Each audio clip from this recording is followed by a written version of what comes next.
انفجار قنينة غاز يرسل أسرة للمستعجلات بالناظور. اهتز حي ترقاع الشرقية بمنطقة الناظور صباح يومه الاثنين على حادث مأساوي إثر انفجار قنينة غاز صغيرة داخل أحد المنازل، مما تسبب في اندلاع حريق ألحق إصابات متفاوتة الخطورة بأفراد أسرة مكونة من زوج وزوجة وطفلين.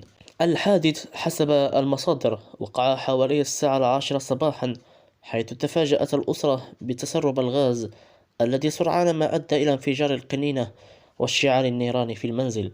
أضافت المصادر بأن الحادث أسفر عن إصابة الزوجة بحروق وصفت بالخطيرة، ما استدعى نقلها إلى قسم الإنعاش بالمستشفى الحسني.